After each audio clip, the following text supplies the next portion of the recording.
자, 지난번의 설교를 약간 리핏을 하면 30장, 31장이 이제 애굽으로 물으러 가는 것에 대한 어리석음을 이야기한 거였죠. 애굽으로 물으러 가는 자들에게 화 있을진저 기억나실 겁니다. 그 다음에 32장이 공의로운 왕에 대해서 약속하신 거예요. 공의로운 왕의 탄생에 대해서. 그 다음에 33장이 아수르, 너 속임당하지 않고도 속이는 자, 너 화 있을진저, 아수르에 대한 심판의 예언이고, 34장은 이 에돔을 가지고 이제 예시를 든 건데, 열방에 대한 심판에 대해서, 그리고 35장이 하나님을 신뢰한 자들의 구원 노래라고 한다면 이제 36장이죠. 36장은 근데 왜 갑자기 열방에 대한 구원 이야기 이렇게 진행되다가 왜 갑자기 이 36장과 7장 이야기가 나왔을까? 36, 7, 8, 9는 히스기야 개인과 연결되어 있는 사건입니다. 36, 7 같은 경우는 여러분이 역사서 배우실 때 저한테 한번 설교 들었던 적이 있어요. 사네립 왕의 군대가 전멸당한 사건이었죠. 근데 이 이야기가 이사야에 또 등장합니다. 왜 비슷한 이야기가 또 등장할까? 아니, 반대로 물으면 왜 이사야는 이 역사서에도 있는 이야기를 또 기록을 했을까? 사실은 역사서 저자가 이사야 이야기를 가져간 것 같긴 합니다만 이사야는 왜 이 이야기를 기록했을까? 성경의 저자이신 하나님께서는 왜 이 이야기를 역사서와 이사야에 두 번 다 넣으셨을까? 이제 이런 질문도 해볼 수 있겠네요. 자, 36장은요. 그 열방이 누구의 것이냐라는 질문에 대해서 확실한 대답을 해주는 장입니다. 하나님 열방을 심판한다. 그럼 열방의 주인은 누구이냐? 자, 히스기야의 아버지 아하스가 아수르를 신뢰하려고 했었는데 그 아수르에 의해서 남유다가 도리어 지금 공격을 받는 상황이 지금 36장입니다. 그러니까 믿을 놈 하나 없다는 말이죠. 아수르를 위지하려고 했는데 이제 선왕의 의지는 아수르를 위지하자는 거였는데 그 아수르가 남유다를 공격하는 이런 상황이 일어났어요. 그러니까 부모님이라고 해서 다 맞는 게 아니라는 거죠. 하나님을 경외하는 부모님은 모르겠지만 부모님이니까 무조건 맞다. 이거는 또 생각해 볼 이야기예요. 자, 우리가 이제 이사야 7장에서 볼 필요가 없어요. 한번 했던 이야기입니다. 아하스가 아람과 북이스라엘의 침공을 대비하려고 이 방어를 점검하려고 갔던 곳이 바로 이 윈모 수도라는 곳입니다. 근데 그 아하스가 방어를 점검하려고 했던 곳, 이사야 7장 3절에 등장하는 거기서 사실 아하스랑 이사야가 만났어요. 그래서 이사야가 아하스한테 너 하나님 시험해봐라 그랬더니 아하스가 나 하나님 시험하지 않겠습니다. 그러니까 이게 정말 믿음이 있어서 그런 게 아니라 사실은 아하스는 굉장히 이중적인 사람이고 기회주의자였다라고 제가 이야기했었죠. 자, 그 점검하려고 했던 그 장소에 이제는 아수르 대군이 와서 섭니다. 자, 36장 1절과 2절입니다. 히스기야 왕 14년에 아수르 왕 사네립이 올라와서 유다의 모든 견고한 성을 쳐서 취하니라.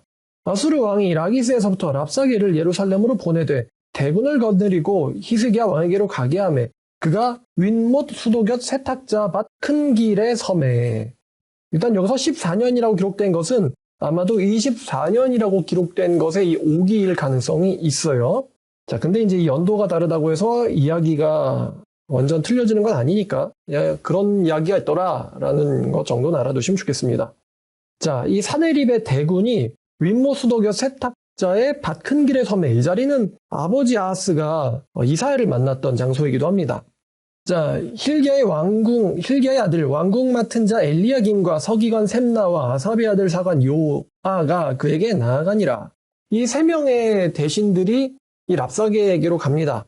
근데 여기서 우리가 이사야 22장을 여긴 좀 읽어봐야 될 것 같은데 이사야 22장에는 이 셈나와 엘리야김에 대한 예언이 있었어요. 기억이 나시려나요?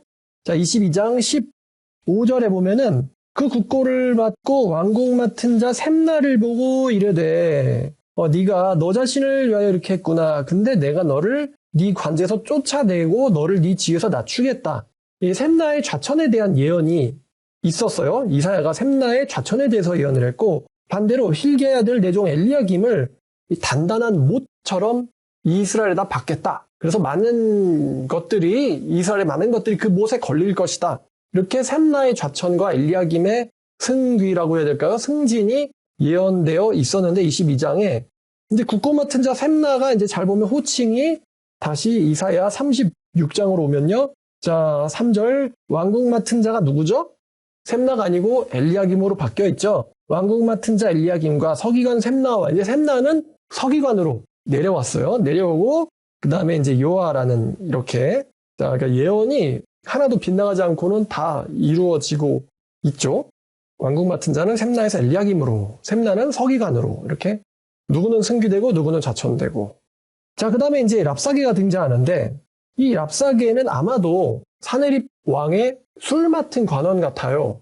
그러니까 오늘날로 치면 비서실장 같은 사람입니다. 왕의 모든 걸 대변할 수 있는 사람이에요. 그러니까 지금 왕이 굉장히 중요한 의견을 전달해야 되기 때문에 군대 장관은 따로 있지만 군대 장관이 아닌 비서실장인 이 랍사게가 사네립을 대신해서 유다 백성들에게 말을 합니다. 근데 굉장히 똑똑한 사람인지 아람어를 쓰지 않고 얼마든지 할 수 있는데 유다의 방언, 유다 백성들이 들을 만한 방언을 씁니다. 외교력도 있는 거죠. 머리는 좋은 거예요, 랍사게가. 그러니까 자기 하고 싶은 말을 더듬지 않고 외국어로 막 선포할 수 있다.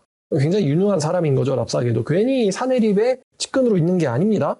자, 랍사게가 이제 연설을 하는데, 자, 이 랍사게가 오니까 이제 사네립의 부하이긴 하지만 이 나라가 나라인 만큼 유다 측에서도 이 왕의 사신들이 나가는데 3명이나 나가요. 3명이나. 한 명이 아니고 3명이나. 그만큼 아수르의 이 공격은 만만치 않은 거죠. 자, 랍사게가 그들에게 이르되 이 왕의 사신들 3명에게 말하는 거예요. 엘리야김과 셈나와 요아에게. 이제 히스기야에게 말해라. 대왕 아수르 왕이 이같이 말씀하시기를 네가 믿는 바 그 믿는 것이 무엇이냐. 내가 말하는데 네가 좋기 싸울 계략과 용맹이 있노라 하면 입술에 붙은 말밖에 없다. 네가 지금 누구를 믿고 나에게 반역하느냐. 너는 지금 말만 있구나. 너에게 힘이 있는 줄 아냐. 누구를 믿고 반역하느냐. 보라 네가 애굽을 믿는도다. 이거 사실 하나님께서도 이 히스기야 때 신하들에게 한 말씀이시기도 합니다. 애굽을 믿는도다. 그것은 상황할 때 지팡이 같은 것이라. 사람이 그것을 의지하면 손에 찔리리니 애굽 왕 파라오는 그를 믿는 모든 자에게 이와 같으니라. 그러니까 괜히 믿었다가 손에 찔리는 오히려 괜히 의지하려고 지팡이를 집어봤는데 손에 잔뜩 가셔박히는 그런 게 바로 애굽이라는 거예요. 그러니까 애굽의 도움이 어디 있냐? 이게 첫 번째 이 랍사게의 이 질문입니다. 사실 아마도 히스기야의 신하들이 이 애굽의 사절단으로 가는 거에 대해서 이사야가 거기에 대해서 맹렬히 비판을 했었어요. 애굽은 사람이지 신이 아니다. 그래서 하나님이 치면은 그 애굽도 쓰러지고 애굽을 의지하는 자도 쓰러진다. 이렇게 말씀하셨는데 아마도 이 선대 아하스 왕이 하나님이 아닌 사람을 믿는 왕이다 보니까 이 신하들이 그랬을 거라고 이야기했었어요. 아이러니하게도 이 애굽의 사절단, 이게 아수르가 보기에는 야, 지금 얘가 나에게 반역을 하고 애굽에게 붙는구나. 이게 이제 침공의 원인이 된 거예요. 아이러니하게도 아수르의 침공의 원인을 이 애굽 사절단이 제공한 거 아닌가라는 생각이 듭니다. 애굽에게 들러붙는 게 아수르가 보기에는 반역이다. 이렇게 보여진 거죠. 애굽은 언젠간 정복해야 될 나라인데 아수르의 입장에서는 근데 애굽에게 들러붙는다? 이거는 이제 반역으로 보이는 거예요. 아수르라는 대국에게 이 남유다의 행동이 말입니다. 자, 첫 번째. 너네가 애굽에게 들러붙어서 이 반역을 일으켰다. 이게 첫 번째 이제 침공 원인입니다. 자, 그러면서 이제 두 번째. 자, 혹시 네가 내게 이르기를 우리는 우리 하나님 여호와를 신뢰하리라 하리라마는 그는 그 산당과 제단을 히스기야가 제하여 버리고 유다와 예루살렘 명령하기를 너희는 이 제단 앞에서만 예배하라던 그 신이 아니냐 하였느니라. 이게 무슨 말이냐면 너네들이 지금 우리는요 하나님을 믿어요 라고 이야기하는데 그 히스기야가 그 하나님의 신당과 제단을 헐어버린 사람 아니냐. 지금 이렇게 랍사게가 이야기하고 있는 거죠. 열왕기하 18장을 보면 열왕기하 18장 3절부터 6절까지를 보면은 성경에서 히스기야에 대한 평가가 나와 있는데 이렇게 나오죠. 자, 히스기야가 그의 조상 다윗의 모든 행위와 같이 여호와가 보시기에 정직하게 행하였고 그가 여러 산당들을 제거하며 주상을 깨뜨리며 아세라 목상을 찍으며 모세가 만들었던 놋뱀을 이스라엘 자손이 이때까지 향을 분양함으로 그것을 부수고 느후스단이라 일컬었더라. 히스기야가 이스라엘 하나님 여호와를 의지하였는데 그의 전후 유다 왕 중에 그러한 자가 없었으니 곧 그가 여호와께 연합하여 그에게서 떠나지 아니하고 여호와께서 모세에게 명령하신 계명을 지켰더라. 자, 여기서 이 히스기야에 대한 성경 저자 혹은 하나님의 평가가 등장하죠. 이 히스기야가 산당과 제단을 제거한 건 여호와를 못 섬기게 하려고 한 게 아니라 여호와 외에 이방 잡신들을 백성들이 임의대로 분양하는 것을 막기 위해서 잡신들의 산당을 파괴하고 예루살렘의 중앙성전에서 여호와를 섬기라, 여호와만을 섬기라, 이게 히스기야의 종교 개혁이었거든요. 근데 이 랍사게는 유일신을 믿는 사람이 아닙니다. 이 랍사게는 다신론자예요. 그러니까 랍사게가 보기에는, 랍사게가 히스기야의 어떤 속마음을, 의도를 제대로 파악을 못한 거죠. 히스기야는 백성들이 하나님만 섬기게 하려고 그런 일을 했는데, 이 다신론자인 랍사게가 보기에는 저자가 백성들의 여호와 숭배를 방해했던 사람이다. 백성들의 여호와 숭배를 방해하고 여호와의 산당과 제단을 부시고 자기 앞에서만 여호와께 경배하라고만 얘기했던 굉장히 모순적인 사람이다. 이 랍사게의 이야기는 이거예요. 니네가 하나님한테 의지를 해야 된다라고 말하는 그 히스기야가 너네가 하나님 숭배하는 거를 방해했던 사람 아니야? 이렇게 히스기야의 위선과 모순을 지적하는 거거든요. 근데 이게 참 재밌는데 사실 이스라엘 백성들은 히스기야가 종교개혁을 하면 안 될 정도로 종교적인 타락을 했던 사람들이에요. 종교적인 타락을 했었어요. 여호와 외에 너무 많은 잡신을 섬기기 때문에 타락을 했어가지고 히스기야가 그걸 회복시키는 사람이거든요. 근데 랍사게가 이스라엘 백성들을 평가하기에는 너네들은 여호와만을 섬기는데 그 여호와만 섬기는 것을 히스기야가 방해한 거 아니야? 그러니까 사실 이제 이 이스라엘의 속 사정을 랍사게가 제대로 알지 못하고 있는 거죠. 어떻게 보면은 마치 아브라함 같다고나 할까요? 굉장히 이스라엘 백성들 높이 쳐주고 있는 거예요. 사실은 그게 아닌데. 우리도 막상 교회로 오면은 교회 다니는 사람들, 그러니까 세상 사람들이 보기에는 교회 다니는 사람들이 예수님만 믿는다, 하나님만 섬긴다 그러는데 막상 교회 안으로 들어서 자세히 보면은 다들 막 우상, 잡신, 돈, 금, 쾌락, 온갖 것들을 막 섬기고 있지 않습니까? 외부에서 보기에는 너 하나님만 믿는다면서 이렇게 얘기하는데 사실 자세히 들여다보면은 교인들이 우상 숭배 되게 많이 한단 말이에요. 오히려 외부에서 더 잘 쳐주고 있는 거죠. 이게 좀 부끄럽기도 하고 회개해야 될 모습이라고 하는데, 그러니까 이제 외부에서 너 하나님 믿는다는데 왜 그래? 이렇게 얘기하면은 사실은 이게 내부에서 우상 믿기 때문에 이렇게 된 거거든요. 근데 외부에서는 기독교인들이 우상 숭배하고 있다는 걸 잘 몰라요. 그러니까 너 왜 하나님 믿는다면서 복을 못 받았어? 그러면 일단은 좀 대충 겉으로 겉핥기식으로 보기에는 하나님이 도대체 계신 거야? 이거죠. 하나님이 있긴 있어? 널 보니까 아닌 것 같아. 근데 랍사게도 약간 그런 느낌이에요. 너네가 하나님만 믿는다는데 그 하나님만 믿는다는 걸 방해한 게 바로 히스기야야. 히스기야는 거짓말이고 위선자다. 이런 이야기예요. 자, 근데 히스기야의 속마음을 히스기야는 당연히 제대로 알죠. 히스기야가 얼마나 하나님께로 돌아오려고 또 돌아오게 백성들을 만들려고 애를 썼는지는 히스기야 본인이 또 하나님이 제일 잘 아십니다. 그 히스기야의 속마음은 백성들이 여호와를 섬기는 걸 방해하려고 그런 일을 저지른 게 아니라 오히려 잡신이 아닌 여호와만 섬기게 하려고 그런 일을 한 거거든요. 히스기야는요. 그 속마음을 제일 잘 히스기야 알 텐데 랍사게는 오히려 히스기야가 여호와 숭배를 방해했다. 이런 식으로 이야기합니다. 자, 그래서 8절 이제 내가 청하는데 내 주 아수르 왕과 내기해라. 내가 너에게 말 2,000피를 주어도 너는 탈자를 능히 내지 못할 것이다. 그러니까 네가 마병의자는 것 같은데 넌 아무런 힘도 없어. 그런즉 네가 어찌 내 주의 종 가운데 극히 작은 총독한 사람인들 물리칠 수 있으랴. 어째 금 믿고 병과 기병 얻으려 하느냐. 자, 10절 보세요. 내가 이제 올라서 이 땅을 멸하는 것이 여호와의 뜻이 없음이겠느냐. 사네립의 말을 대변하는 겁니다. 여호와의 뜻이 없는 것 같아. 사실 여호와께서 말씀하시기를 이 유다 땅을 쳐서 멸하라고 명령하셨다. 그러니까 이 두 번째 논지는 여호와가 명하사 나 사네립으로 하여금 유다를 멸하라고 명령하셨다. 이렇게 말하니까 백성들이 그래? 이렇게 된 거죠. 백성들이. 근데 사실 히스기야는 이해할 것 같은데 히스기야는 이 랍사게가 하나님을 들먹거리는 게 사실은 미혹하기 위한 거짓말이라는 거죠. 미혹하기 위한 거짓말이라는 걸 히스기야는 눈치챘을 겁니다. 근데 백성들도 다 그렇게 생각했던 건 아닐 거예요. 하나님이 명하사 예루살렘을 멸망시키라고 명령하셨다. 이 말에 아마 일부 백성들은 동요했을 겁니다. 아, 히스기야가 하나님을 오히려 방해한 사람이야? 그래가지고 하나님한테 벌 받아가지고 사네립의 저 대군이 왔단 말이야? 그렇다면 히스기야 편에 서면은 안 되겠는걸? 이런 생각들이 아마 이 이스라엘 백성들, 병사들 마음 안에 생겼을 거예요. 자, 그러니까 11절에 이 히스기야의 신하들이 랍사게에게 요청을 합니다. 우리가 아람말을 할 줄 아니까 청하건대 아람 말로만 우리에게 말하고 지금 모든 병사들과 백성들이 듣고 있는데 이 유다의 말로 말하지 마세요. 왜냐면 지금 그 아람어로만 말씀하셔야지 유다어로 말씀하시면은 당신이 하시는 그 말씀에 우리 백성들이 동요하게 됩니다. 이런 거죠. 근데 랍사게는 처음부터 백성들과 히스기야 사이를 이간질하고 동요시키려고 지금 이렇게 연설하는 거거든요. 공유를 시키려고. 자, 그래서 12절 랍사게가 이르되 내 주께서 그러니까 사네립이 이 일을 네 주와 니들에게만 말하라고 나를 보내신 것 같냐. 지금 이 우리 아수르 대국의 대군이 옴으로써 자기 대변 먹고 소변 마시게 될 사람들, 그러니까 너네들 뒤에 있는 그 이스라엘 군사들, 백성들도 왜 자기들이 대변 먹고 소변 먹게 되는지를 알아야 되니까, 그러니까 백성들에게도 내가 지금 말하라고 온 거 아니겠느냐. 그러니까 나 계속 유다의 말로 할 거야. 굉장히 치욕적인 표현이거든요. 밥도 못 먹고 자기 대소변 먹는다. 그러니까 이제 농성을 오랫동안 당하면은 먹을 게 없고 마실 게 없으니까 그거를 아주 치욕적으로 묘사를 한 거예요. 그러니까 그렇게 치욕당하게 될 게 니네 백성들인데 백성들이 왜 그런 치욕을 당하게 되는지 알아야지 무슨 말 하는 거야? 아람 말로만 하라니.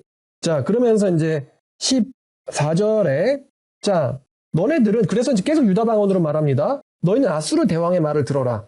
아수르 대왕의 말씀에 니네들은 히스기야에게 미혹되지 말라. 히스기야가 능히 너희를 구원하지 못할 것이다.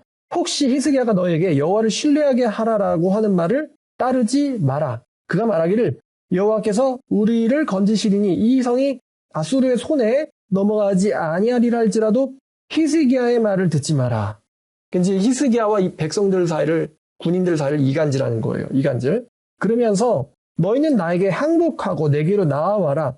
그러면은 너희가 각각 자기 포도와 자기의 무화과를 먹을 것이며 각각 자기의 우물물을 마실 것이요. 내가 와서 너희를 너희 본토와 같이 곡식과 포도주와 떡이 있는 포도원이 있는 땅에 옮기기까지 하리라. 그러니까 이게 아수르의 이주 정책이죠. 그러니까 자기들에게 패한 민족을 다른 땅으로 보내버리는 거. 근데 이걸 이렇게 포장했어요. 너네들이 너네 땅에서 나는 것처럼 굉장히 맛있고 좋은 곡물과 포도주가 나는 땅에서, 새로운 땅에서 살게 될 거야. 내게로 항복하면.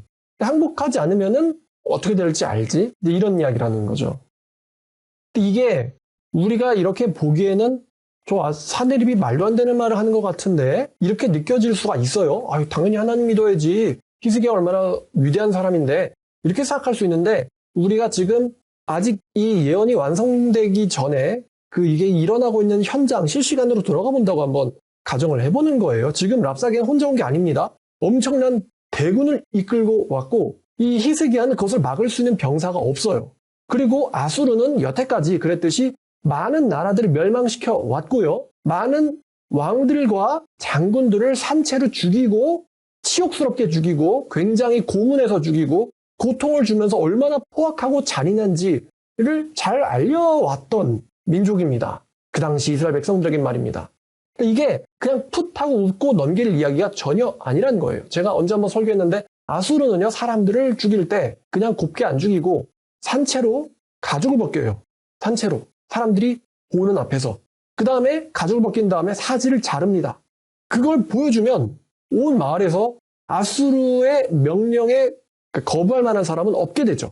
그 잔인하게 비명 지르면서 죽어가는 모습을 아무 말도 못하고 보는 공개처형이죠. 그걸 보고 나면은 그 주민들이 아수르에게 거부해야겠다, 반항해야겠다, 반역을 해봐야겠다, 도망가봐야겠다 이런 저항 의사가 완전히 꺾여버리는 거예요. 그러니까 마을을 그냥 도시를 싸그리 잡아다가 다른 나라로 보내버려도 따라가는 거예요. 왜냐면 너무 무서운 걸 보고는 충격을 받았거든요. 사람이 저렇게 죽는 모습을 처음 보니까. 그렇게 하는 애들이 아수르 애들이란 말입니다. 그거를 남유다 백성들도 잘 알고 있어요. 자, 그런 이제 실력 행사죠. 실력 행사를 보여주는 거예요. 18절. 혹시 히스기야가 너희에게 여호와께서 우리를 건지실라지 마라 할지라도 속지 마라. 이제 본심이 나와요. 열국의 신들 중에 자기 땅을 우리 아수르 왕의 손에서 건진 자가 있느냐? 보여주는 거예요. 보여주는 거.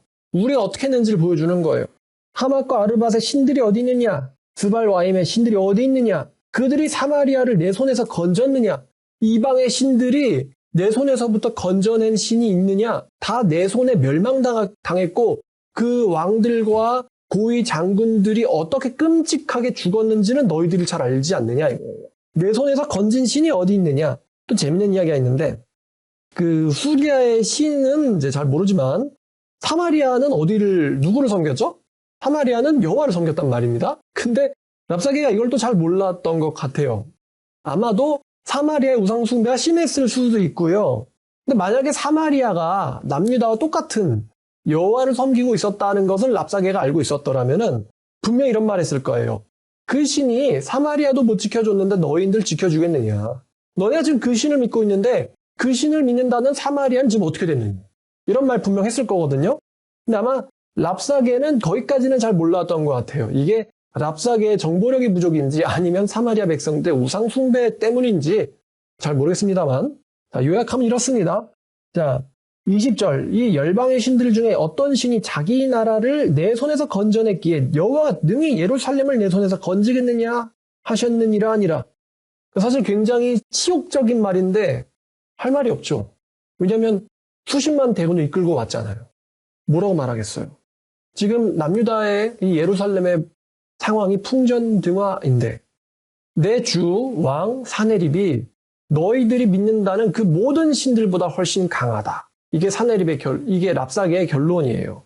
대군을 몰고 와가지고 상대방의 사기를 완전히 꺾어버리고 그 상대가 믿는 신을 모독하고 있죠. 내게 오면은 너희가 맛있는 곡식과 포도주를 먹게 되리라라고 어떤 격식을 차린 것 같지만 사실은 굉장히 모욕적이고요. 또 위협적입니다. 위협적이에요. 아마 이것을 듣는 모든 백성들이 다 간담이 서늘해졌을 거예요. 왜냐하면 아수르가 어떤 사람들인지를 아니까. 연설만 갖고 본다면 굉장히 치욕적인 말이겠지만 랍사게의 뒤에 대군이 서 있다는 것만으로 그리고 이 랍사게의 유창한 이 유다 방언을 들으면서 이 백성들은 이 사신들은요 굉장히 치욕적일 뿐만 아니라 공포스럽고 절망스러웠을 거예요. 이미 지금 이 모습이 랍사게의 선포와 이 랍사게를 맞이하는 유다의 사신들의 이 태도가 벌써 이 집 위아래가 벌써 있어요. 겨우 종일 뿐이지만 대국의 종입니다. 함부로 이 유다의 사신들이 어떻게 말도 못해요. 제발 이 아람어로 말해주시고 유다 말로 하지 말아주세요라고 부탁해도 랍사게는 듣지 않습니다. 왜냐하면 이 국력의 차이가 너무 엄청나기 때문이죠. 자, 그러나 그들이 대답하여 한 말도 대답하지 아니하였으니 이는 왕이 그들에게 이미 명령하기를 대답하지 말라 하였습니다. 그러니까 히스기야 왕은요, 저 랍사게가 대군을 가지고 온다, 대군으로 온다라고 했을 때 랍사게가 어떤 말을 할지 벌써 이미 알고 있었을 거예요. 알고 있었기에 분명 어떤 논리를 필지 알고 있었기에 그 말에 대꾸하지 마라. 왜냐하면 말로 대꾸해서 어떻게 설득할 수 있는 이야기가 아니거든요. 솔직히 그 논리가 완벽하죠. 아수르의 손에서 자기 백성을 구원한 신이 어디 있느냐? 그 나라들이 어디 있느냐? 그리고 내게로 항복하면 내가 너네들을 이렇게 대할 것이고 너네가 너네 주군을 믿고 개긴다면 너네들의 결말은 뻔하다. 이 논리는 논리적으로 완벽할 뿐만 아니라 사실은 증명된 이야기이기도 해요. 그러니까 대꾸할 게 없죠. 자, 그래서 이 랍사게는 사네립은요 여호와와 히스기야를 욕보이고 백성들한테 항복을 권유하고 있어요. 자, 그래서 이 연설을 잘 보면은 이 연설 속에서는 이 당시의 종교관이 보이죠. 이 당시 세계의 종교관이 보이고 이 당시 세계의 문화관이 보입니다. 그리고 이 당시 세계의 세계적인 흐름이라는 걸 우리에게 느끼게 해주죠. 이 당시 아수르의 위치가 어느 정도였는지 정말 상대가 믿는 신까지 욕보여도 상대가 아무 말도 못할 만큼의 굉장한 국력을 가진 뭐 외교 문제조차도 되지 못하는 거죠. 상대가 너무 세다 보니까. 그 당시에 이 아수르에게 대항했던 나라들이 전부 어떻게 됐는지 그리고 그 아수르가 어떤 그 자신감에 도취되어 있었는지 이 당시의 세계적 흐름을 보게 해요. 그래서 상식적으로만 본다면은 유다의 백성들과 군인들이 히스기야의 말을 듣고 아수르랑 상대한다는 것은 자살행위죠. 자살행위고 랍사게의 말대로 그것은 미혹이에요. 진리가 아니고 미혹이다. 우리 같은 나라랑 싸우려고 드는 것은 그거는 정상이 아니고 미친 소리고 미혹이고 속이는 거다. 그러니까 속으면 어떤 처참한 대가를 치를 것인지를 보여주겠다 이런 거예요. 그러니까 히스기야의 미혹이 뭐냐? 여호와라는 있지도 않는 혹은 굉장히 낙에 빠진 그런 신에게 속아 너희들의 목숨을 버리겠느냐예요. 그래서 이때 백성들이 해야 되는 정말 지적이고 이성적이고 합리적인 판단은 당장 항복하고 히스기야의 목을 베어가지고 사내립이나 랍사게 앞에 엎드리는 겁니다. 그게 가장 상식적인 판단이에요. 안 그러면 다 죽게 될 거니까. 완벽한 연설에 완벽한 또 힘을 가진 이 사내립과 랍사게의 군사 행동이었죠. 사기부터 완전 꺾어서 저항 의지를 없애버린다. 물론 사내립은요, 자기의 단지 유다를 공격한다. 아수르가 사마리아에게 했던 행동뿐만 아니라요, 아마 이 사내립이 얼마나 위대하고 아수르가 얼마나 위대한지를 전 세계적으로 알릴 생각도 있었을 거예요. 그래서 그냥 속전속결로 공격해도 되는데 이런 연설을 한 거죠. 얼마나 이 아수르가 위대한지를 알릴 생각으로. 우리는 이제 결과를 아니까 이제 이런 이야기를 들어도 굉장히 위협을 느끼거나 절망스럽거나 공포스럽다고 생각하지 않죠. 자, 그런데 이 랍사게나 사내립의 오산이 뭐냐? 그것은 바로 이 여호와라는 신은 남유다에서 만들어진 그런 거짓 신이 아니라 오히려 여호와가 참 신이고 유일신이고 창조주일 뿐더러 창조신일 뿐더러 여기서 신에게 이용당하고 버려지는 것은 자기 자신이다. 히스기야가 만들어낸 거짓 신에게 이용당하는 게 유다와 그 백성들이 아니고 오히려 그 창조신에게 이용당하고 버려지는 것이 바로 자기 자신들이었다라는 게 이 랍사게와 사내립의 오산이었죠. 자, 이제 그 증명이 37장에서 계속됩니다. 자, 비록 아버지의 선대 신하들의 잘못이지만 히스기야는 왕이기 때문에 이 애굽 사절단 사건 이야기하는 겁니다. 왕이기 때문에 베옷을 입습니다. 베옷을 입는다는 건 수치를 느꼈기 때문이기도 하고 또 회개할 때도 베옷을 입죠. 이 히스기야는 베옷을 입고 여호와의 전으로 갑니다. 역시 다윗 뒤에 이런 왕이 없었다라는 평가가 나올 만하죠. 바로 여호와의 전으로 달려간다.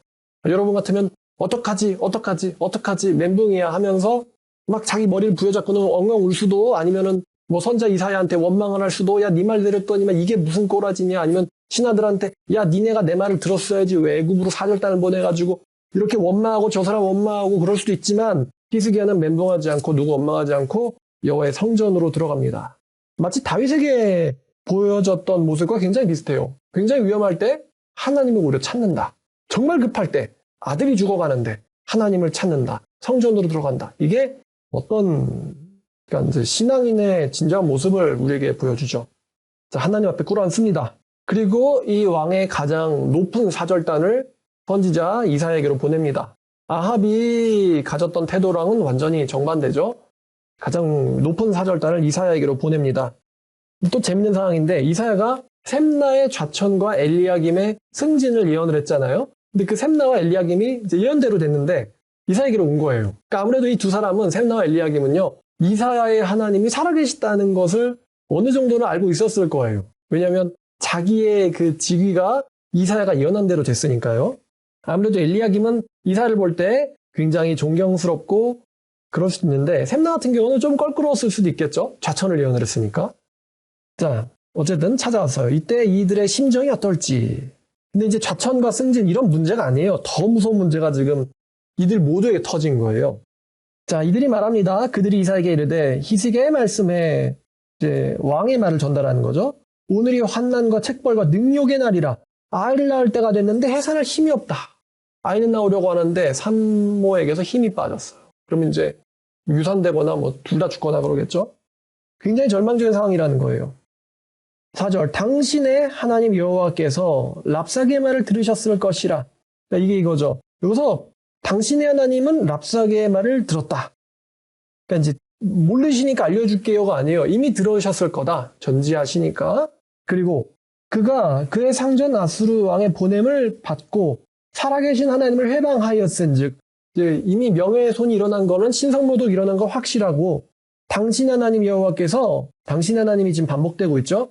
혹시 그 말로 말미암아 견책하실까노라. 이에 바라건대 당신은 이 남아있는 자를 위하여 기도하라 하시더이다 하니라. 이게 무슨 이야기냐면은 지금 당신의 하나님을 저 랍사게와 사내립이 모욕을 했고 이것에 대해서 하나님 이미 인지하셨을 것이다. 그 여기에 대해서 하나님은 분명 어떤 조치를 취하실 것인데 어떤 조치를 취하실 것인지가 궁금하다는 거예요. 하나님이 어떤 조치를 취하실 것인지가 궁금하고 또 당신 이사야는 우리 남아있는 자를 위하여 기도해달라. 이렇게 이야기합니다. 근데 왜 당신 하나님이라는 표현을 썼을까? 이게 히스기야는 여호와 하나님 섬기지 않았대요. 이렇게 생각할 문제가 아니고요. 지금 당신 하나님이라는 것은 두 가지가 드러나는데 첫 번째는 히스기야는 이사야를 참 하나님의 참 선지자로서 인정하고 있다는 것이죠. 그러니까 이제 당신 하나님께서 이렇게 말하죠. 이런 표현이 구약에 종종 등장하긴 합니다. 당신의 하나님께서. 자, 그 다음에 또 하나는 나의 하나님이라고 하지 않음으로써 나 자신을 하나님에게 자비를 받기에는 합당치 않을 수 있다는 것을 이제 자비를 구하는 거예요, 한마디로. 우리가 하나님을 가리켜서 너무나도 성급하게 내 하나님, 내 하나님 이럴 때가 있어요. 근데 막상 하나님이 생각하기에는 그렇지 않으실 수도 있습니다. 근데 히스기야는 역사적으로 보기에는 굉장히 훌륭한 왕입니다. 얼마든지 하나님을 나의 하나님이라고 해도 괜찮아요. 근데 히스기야는 혹시나 내가 건방지게 하나님을 그렇게 생각하지 않는데 내가 함부로 합당하지도 않게 자격도 없으면서 나의 하나님이라고 말하는 그런 경솔함을 범하고 싶지 않은 것 같습니다. 하나님을 믿지 않기 때문이 아닙니다. 그러나 이사야, 당신은 하나님의 참된 종이므로 그래서 당신 하나님께서 어떻게 하실지 내가 그걸 알길 원합니다. 이렇게 이야기하는 거죠. 어떻게 보면 굉장히 겸손한 거예요. 자, 여기에 대해서 이사야가 답변합니다. 자, 이사야가 그들에게 이르되 너희는 너희 주에게 이렇게 말해라. 이제 너희 주에게 말해라. 히스기야에게 말하라는 거죠. 여호와께서 이렇게 말씀하시되 너희가 들은 바스루 왕의 종들이 나를 능욕한 말로 말미암아 두려워하지 말라. 그러니까 하나님은 이미 알고 계시고 이사야에게 이미 신탁을 내리셨어요. 잠깐 기도해보겠다가 아니고 이미 지금 신탁은 내려졌어요. 신탁이 내려졌습니다. 자, 하나님께서 이미 이사야에게 대답을 해놓으셨고 그 대답을 들으려고 온 거죠. 자, 7절 이사야가 보라 내가 내 영을 그의 속에 두리니 그가 소문을 듣고는 그의 국으로 돌아갈 것이라. 이게 지금 무슨 얘기냐면요. 사네립이 성령을 받았다. 이게 아니고 이거예요. 그의 영을 둔다는 것은 내 영을 그에게 둔다는 것은 성령을 주겠다는 이야기가 아니라 내가 그의 생각과 마음을 지배하겠다라는 뜻이에요. 내가 그의 생각을 지배하리니 그는 고국으로 돌아갈 것이다. 내가 그에게 고국으로 돌아가게 생각을 만들 것이다라는 거예요. 그리고 그는 그의 고국에서 칼에 죽게 하리라 하셨느니라. 그러니까 사네립은 아무것도 못하고 집에 갈 것이고 집에 가서 칼에 죽을 거야. 왜냐하면 내가 그의 생각을 지배하고 있거든. 하나님이 자기 모독한 자에게 성령을 주시진 않죠. 이거 가지고 사네립도 성령 받았다 이렇게 해석하면 안 돼요. 자, 8절 아수르 왕이 라기스를 떠났다함을 듣고 랍사기가 돌아갔다가 지금 아수르 왕은 다른 데서 군사 행동 중이었어요. 히스기야도 지금 무응답을 하니까 이 랍사기가 그 다음에 어떤 행동을 어떤 명령을 들어야 될지 어떤 행동을 취해야 될지를 물으려고 이 사네립을 만나러 갑니다. 그 왕을 만나니 림나를 치고 있더라. 그때 아수르 왕은 구스왕 다르하가의 일에 관하여 들은즉 사람들이 이르기를 그가 나와서 왕과 싸우려 한다는지라 그 말을 듣고 사자들을 히스기야에 보내며 이르되 그러니까 지금 당장은 군사 행동을 하기는 어려운 거예요. 이게 사실 사네립이 전력을 다하기는 조금 어려운 거예요. 자, 그래서 사실을 보내는데 히스기야에 보내며 이르되 이제 계속 이제 언론 플레이 하는 거죠. 그러니까 아마도 이 랍사게는요. 두 번째 행동과 그 다음에 사네립의 어떤 군사적인 지연을 돕기 위해서 사네립과 합류했을 거예요. 자, 너희는 유다 히스기야 왕에게 이같이 말하여 이르기를. 자, 이번에는 그러니까 처음에 랍사게의 연설은 유다와 유다의 백성, 그러니까 히스기야와 히스기야의 백성들 사이를 이간질하고 이 유다 군인들에게 어떤 저항 의지를 꺾고 이제 기대하기는 반란이 일어나기를 기대했어요. 근데 여기에서 얘네들이 잠잠하니까 그러니까 이제 랍사게가 이게 안 되는군. 그러고 돌아가서 왕에게 다시 물어갔거든요. 그랬더니 이제 사네립 왕이 이번에는 히스기야에게 직접 말합니다. 자, 히스기야 왕에게 이같이 말하여 이르기를 너는 네가 신뢰하는 하나님이 예루살렘을 아수르 왕의 손에 넘기지 아니할 거다라는 말에 속지 마라. 아수르 왕들이 모든 나라에 대해서 어떻게 행했는지를 네가 이미 들었으리라. 네가 구원받겠느냐. 가죽 벗기고 사지 잘라버리고 어떻게 했는지 잘 알지. 네가 구원 받겠느냐. 그러니까 지금 사네립이 남유다를 멸망시키겠다라고 지금 사실 공언해버린 거예요. 결코 내가 용서하지 않고 아예 멸망시켜버리겠다라고 약속을 해버린 거예요. 내가 멸망시켜버리겠다. 그러니까 너는 네 하나님 믿지 마라 이거예요. 네 하나님 믿지 마라. 내가 이미 마음 먹었다 이거예요. 내가 이미 마음 먹었고 어떻게 멸절시켰는지를 네가 이미 알고 있으니까 나의 조상들이 멸하신 열방 고산과 하란과 레셉과 들라살에 있는 에덴 자손을 그 나라의 신들이 건졌더냐. 하만 왕과 아르바드 왕과 스발 와임 성의 왕과 헤나 왕과 이와 왕이 어디에 있느냐 하라 하였더라. 그 왕들 다 나한테 잔인하게 죽은 사람들이거든. 우리 조상들에게 죽은 사람들이거든. 내가 이미 결정했어. 너를 치기로. 그러니까 너는 네 하나님 믿지 마. 그래서 이것도 이거죠. 항복해라 이거예요. 항복해라. 나는 네가 버티면 안 칠 줄 알지 이미 치기로 결정 내렸으니까 항복하든지 아니면 잔인하게 내 손에 죽든지 둘 중에 하나 선택해 이런 거예요. 혹시나 그 있지도 않는 하나님 믿고 버틴다고 한다면 내가 충고해 줄 건데 그만두는 게 정말로 좋을 거야 라고 사내립이 아주 얼굴에 힘을 주면서 말한 거예요. 네 하나님에 속지 마라. 이사에게 속지 말라는 의미이기도 하겠죠. 그러니까 나와 우리 선조들에게 멸망당한 왕들도 아마 진의 잡신들, 지들이 신이라 믿는 자들에게 신탁을 믿고 나와 우리 조상들에게 개겼겠지만 그들이 어떻게 됐느냐? 다른 신들이 별 볼 일 없었듯 네 신도 똑같을 것이다. 너도 똑같을 것이다. 그들 모두가 우리에게 대항한 모두가 산채로 가죽이 벗겨졌고 사지가 잘려 다 죽어 멸절되지 않았느냐? 그러니까 항복하면 살려주겠지만 그렇지 않으면 너의 가죽을 벗기겠다. 이런 이야기예요. 굉장히 모욕스럽습니다. 너를 잔인하게 죽이겠다. 그 말을 듣는 강자라면 그 말을 듣고 웃겠죠. 하지만 약자라면 그 말이 굉장히 치욕적이에요. 뭐 해봐 이렇게 얘기할 수도 없잖아요. 진짜 할 수 있는 힘을 가진 자가 정말 진심으로 협박하니까. 협박이 아니에요. 이제 하겠다고 이미 했으니까요. 자, 사자들이 그 편지를 가져와서 히스기야가 그걸 읽고는 이제는 그 편지를 들고는 여호와의 성전에 가져갑니다. 여호와의 성전에 가져가서 그 글을 여호와 앞에 펴놓고 여호와께 기도합니다. 자, 이제 이런 기도의 내용이 이래요. 이제 이 사람이 나와 백성들 사이가 아니라 나와 당신 하나님 사이를 이간질하고 있습니다. 하나님한테 얘기하는 거예요. 이제 저 자가 나와 백성들 사이를 이간질하다가 안 되니까 이젠 나와 하나님 사이를 이간질하고 있습니다. 거기다 더해서 하나님을 무능하다고 모욕하고 있습니다. 이게 히스기야의 기도예요. 그 다음에 이제 또 이거죠. 지금 이 왕의 편지, 사내립 왕의 편지를 여호와의 전당에 펴놨다 그랬잖아요. 그러니까 이 글에 대해서 당신이 무시할 수는 없습니다. 당신이 무시하실 수는 없으십니다. 어떻게 하실 겁니까? 굉장히 사실 하나님은 전지한데 편지를 들고 갔잖아요. 그러면서 성전에 딱 보란 듯이 펴놓은 거예요. 하나님 이걸 무시하실 수는 없어요. 어떻게 하실 거예요?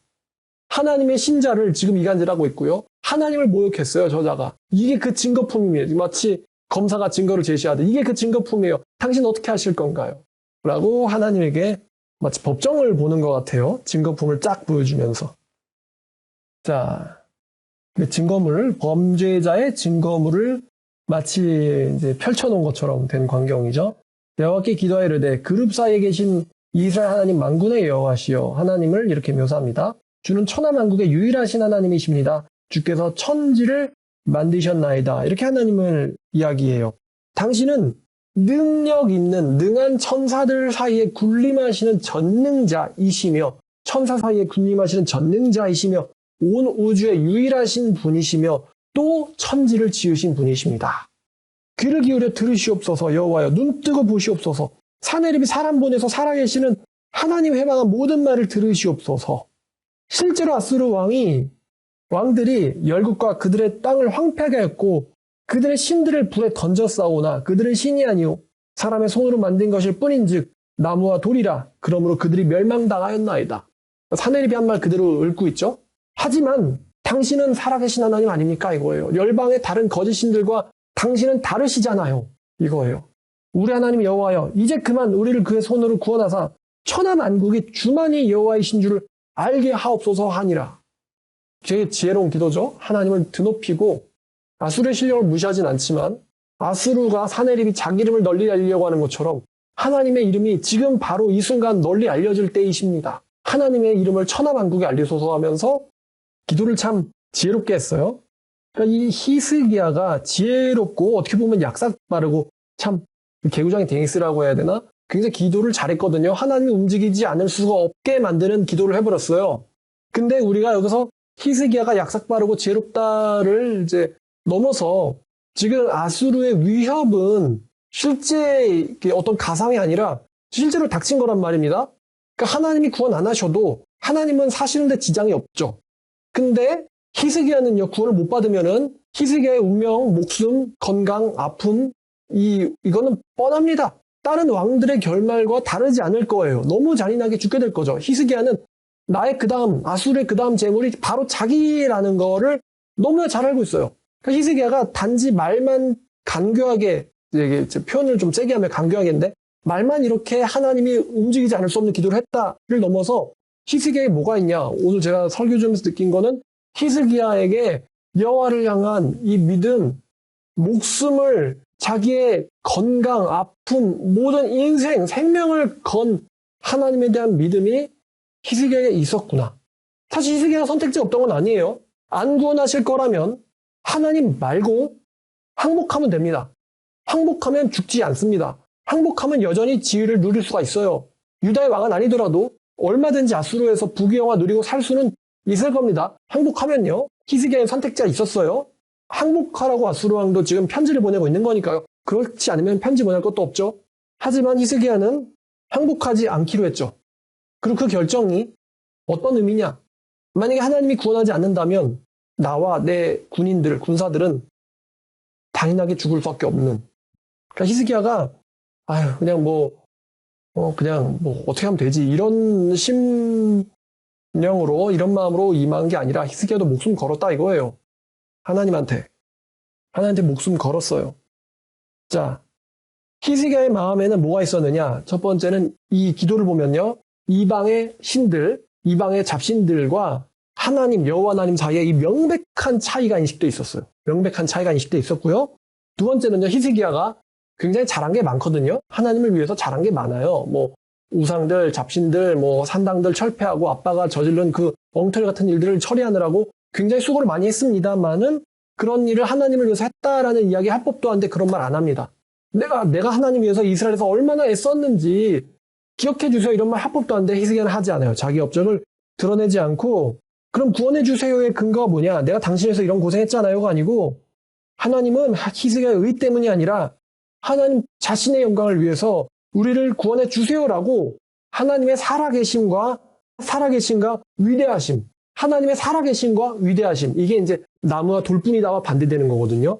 나무의 돌뿐이다와 살아계심과 아무것도 아닌 멸망당해버렸다라는, 그 멸망당하게 만들었다는 그들의 신과 천지를 지으신 이 하나님의 위대하심과 아무것도 아님을, 이 사이를 가지고 히스기야가 구원에 대한 근거로 하나님에게 내세우는 거예요. 당신의 살아계심과 위대하심에 제가 의탁합니다. 이것을 넘어가지 말아주세요. 엄청난 믿음이에요. 히스기야가 엄청난 믿음의 사람입니다.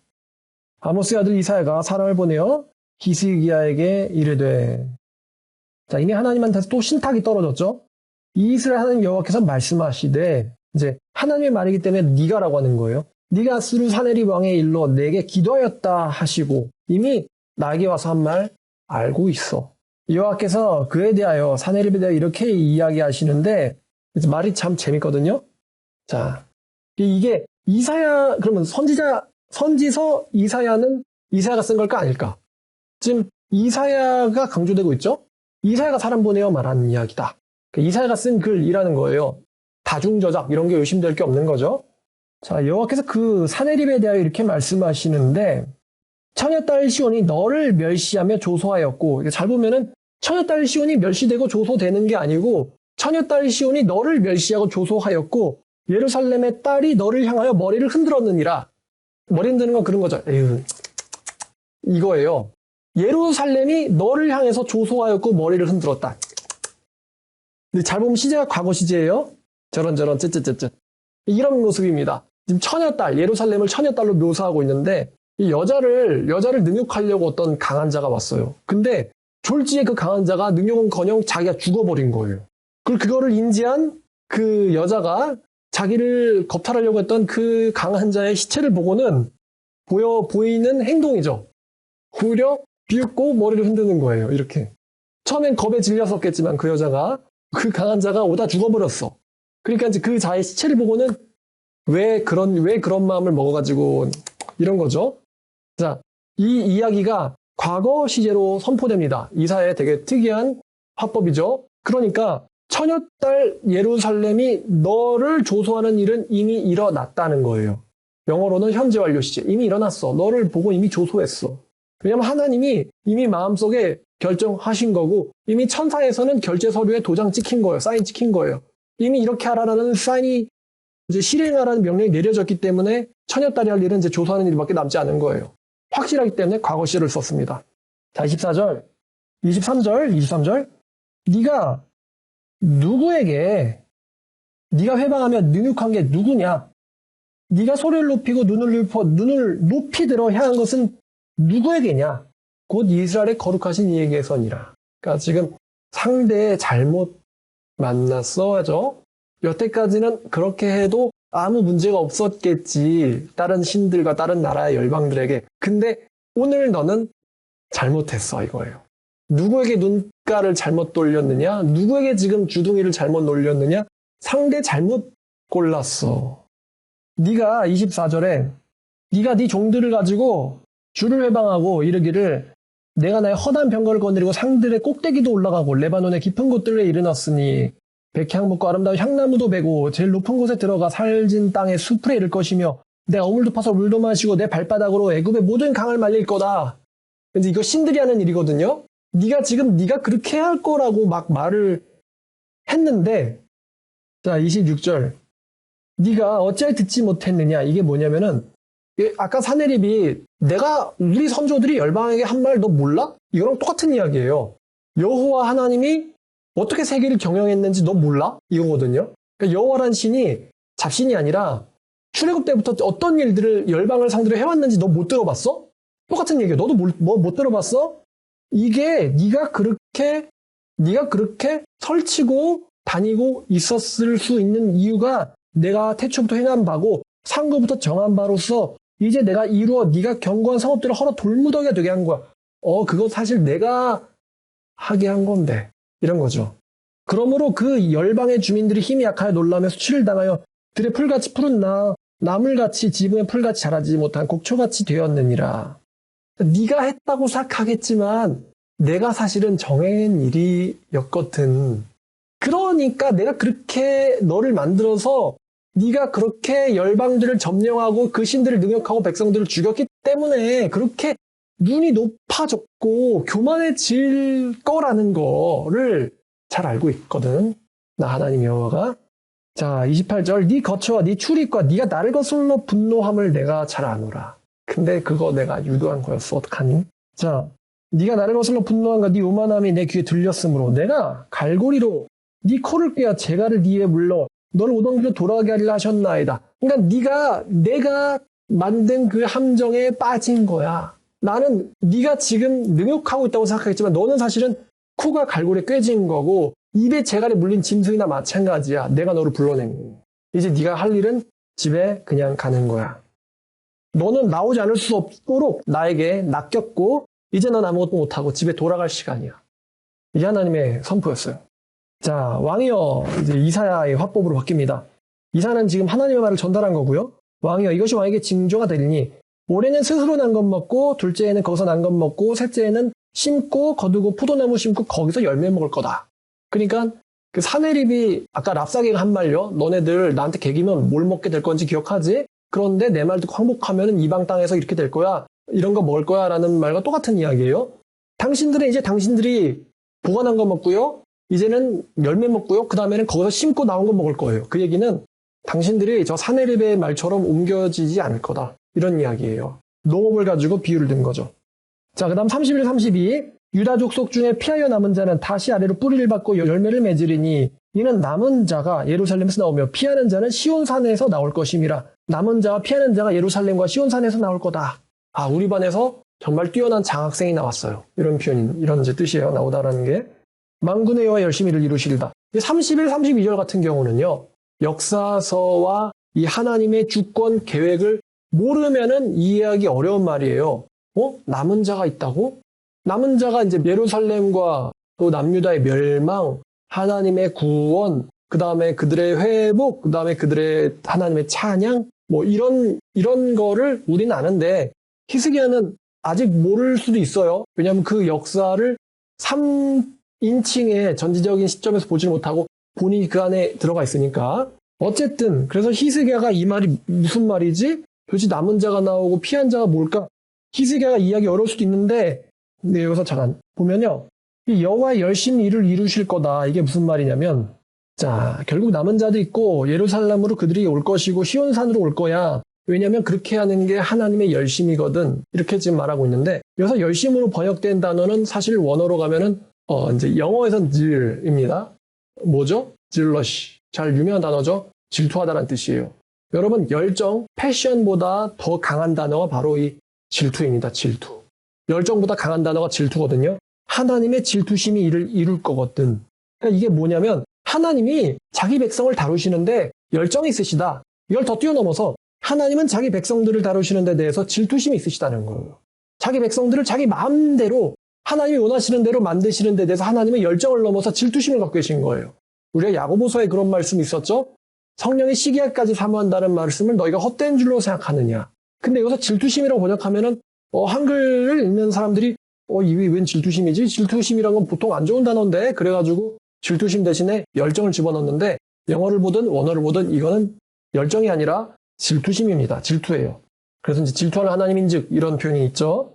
그러니까 하나님은 자기 백성들을 빼앗길 생각이 없으시고 오히려 자기 백성들에 대해서 질투심을 가질 만큼으로 자기 백성들에 대한 소유욕과 사랑이 있는 분이기 때문에 다시 말하면 이제 정리하면 이거예요. 대적들은 손가락 하나도 못 건드려. 하나님이 허락하지 않으면 손가락 하나도 못 건드려 라는 이야기예요. 정리하면 이래요. 33절.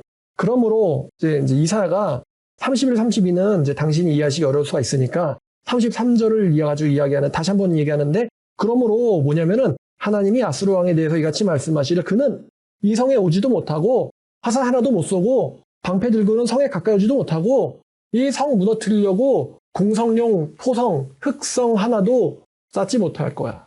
그는 오던 길 그대로 다시 돌아갈 것이고 이 성에 이르지 못할 거야. 이게 여호와께서 주신 답변입니다. 히스기야의 기도에 대한, 히스기야가 이사야한테 찾아보낸 것도 아니에요.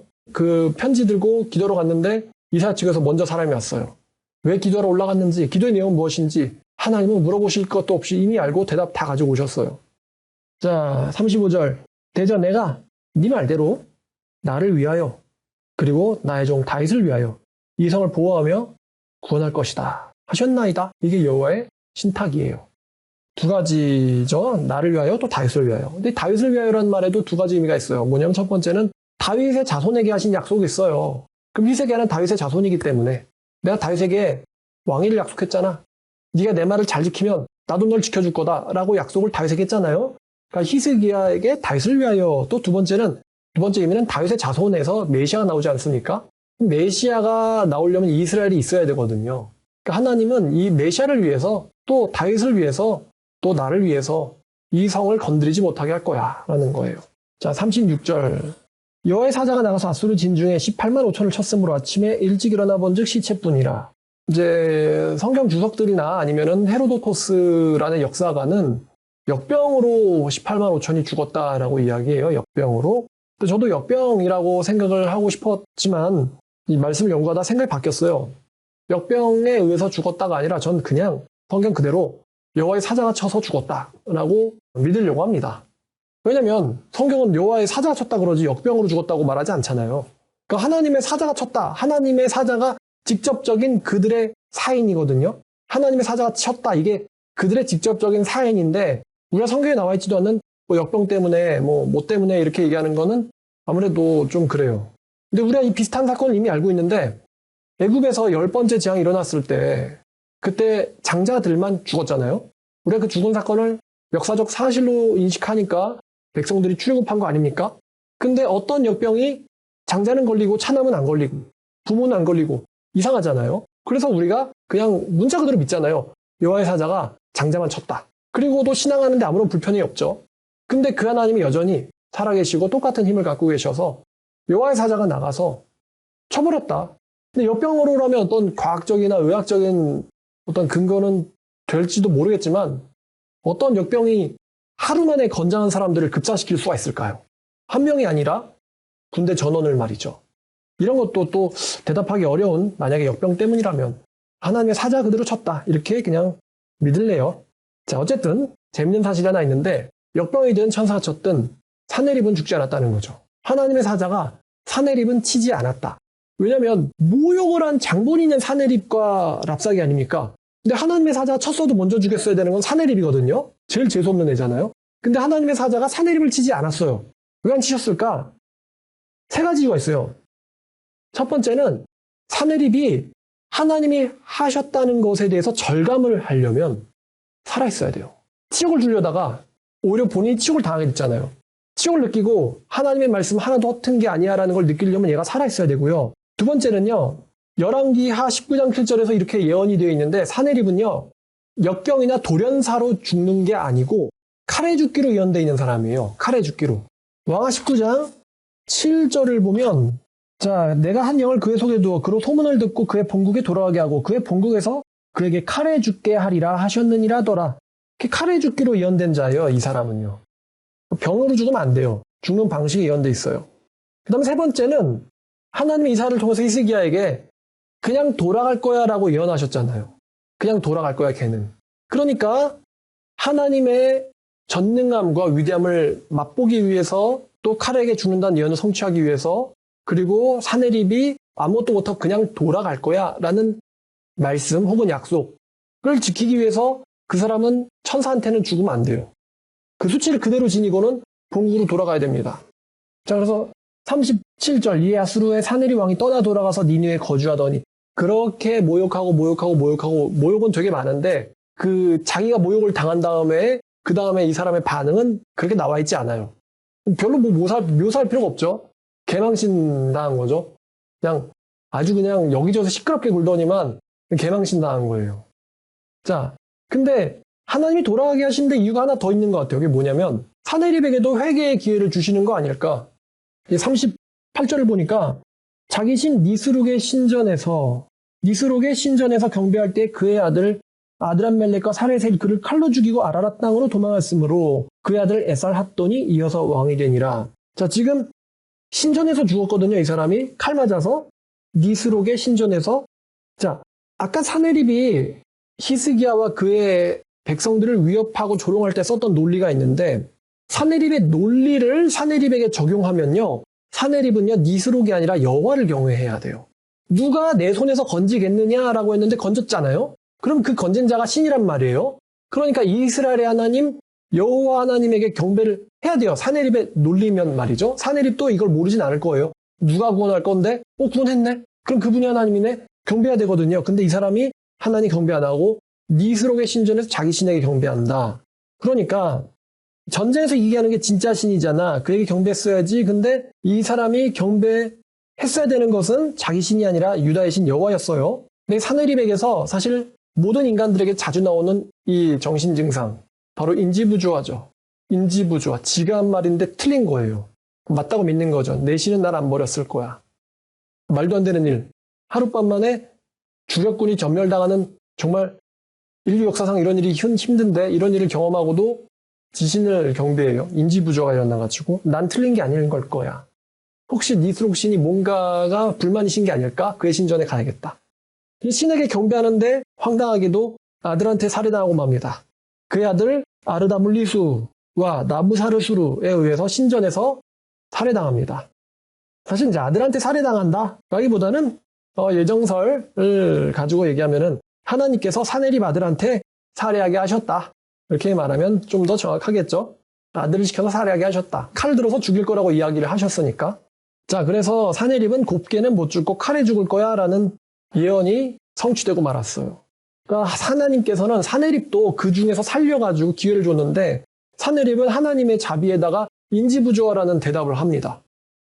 사내립이 자기가 온 세상의 신 같은 자라고 애굽의 하수도 말리는 신 같은 자라고 막 주인이라고 설치더니만 정작 자기 집안의 주인도 못 되는지 자기 가정도 제대로 못 다스려서 아들한테 칼에 의해 죽는 그런 수치스러운 죽음을 맞아요. 이 아버지가. 집안도 못 다스려서. 자, 결론입니다. 결론. 이 사내립의 사건은요. 이사야 성경의 거의 중심에 배치되어 있는 사건입니다. 중심이란 이야기예요. 이 사건에서는 이사야에서 계속되어져 온 질문이 있죠. 바로 하나님은 열방에서도 신이신가? 라는 질문에 대한 하나님의 응답입니다. 이게 나타나요. 자, 그러면 이제 정리하면 이래요. 하나님은 신이시다. 근데 그 신이 세계의 신이신가? 대답은 맞다. 그 세계의 하나님과 대적할 신이 있는가? 없다. 다른 살아있는 신이 있는가? 없다. 하나님은 모든 인간의 마음을 주관하실 수 있으신가? 있으시다. 하나님은 어떠한 상황에서도 구원하실 수 있으신가? 있으시다.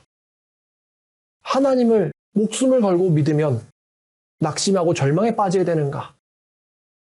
아니다. 하나님을 대적한 자는 곱게 죽는가? 아니다. 자, 그 다음 마지막 질문이에요. 그 하나님이 수천 년이 지난 지금도 여전히 전능하시며 살아계신 하나님이시고, 이 질문에 대한 독자의 대답, 여러분의 대답이 아마도 하나님의, 그리고 저자 이사야의 이 글을, 이사야 성경을 저작한 진짜 목적일 것입니다. 하나님께서 이사야를 시켜서 이사야를 쓰게 하시고, 그 이사야가 붓을 들어서 이사야를 쓴 진짜 목적. 이미 역사는 진행됐어요. 그 하나님이 여전히 지금도 살아계시는 전능하신 하나님이시냐? 이 질문에 대해서 이 당시의 사람들, 이 당시의 청중들이 아닌 지금 이 시대의 여러분들, 독자들에게 하나님과 이사야가 묻고 계십니다. 여기에 대한 대답은 여러분들의 삶으로 보여드려야 될 것입니다. 이 히스기야 왕처럼 말입니다. 자, 오늘 말씀 세계의 주관자 하나님이란 제목으로 여러분들에게 말씀 전해드렸습니다. 기도하겠습니다. 하나님 아버지 감사합니다. 오늘도 우리에게 성경 말씀 주셔서 하나님의 진리, 귀한 진리 깨닫게 하시고, 하나님께서 살아계심이 어떠한 일도 하나님한테는 어렵거나 능치 못함이 없는 줄을 알게 하시고, 또 하나님께서는 모든 것을 다스리시고 지배하시며 이 세상에 어떤 것도 하나님에게 어렵거나 모르시거나 하는 일이 없다는 것을 이 당시에 히스기야와 또 이사야와 엘리야김과 셈나에게, 요아에게, 또 그의 밑에 있는 수많은 유다의 병사들에게 보여주심에 주님 감사드립니다. 이제 그 똑같은 질문이 우리에게도 던져졌습니다. 하나님을 신뢰할 것인가? 아니면 이 세상에 있는 다른 것들을 신뢰할 것인가? 우리가 히스기야처럼 정말 하나님을 믿는 믿음이 성장하여 정말 모든 걸 걸고, 인생을 걸고 하나님과 함께 동행할 수 있는 사람 될 수 있도록 잡아주시옵소서. 예수님의 이름으로 기도드렸습니다.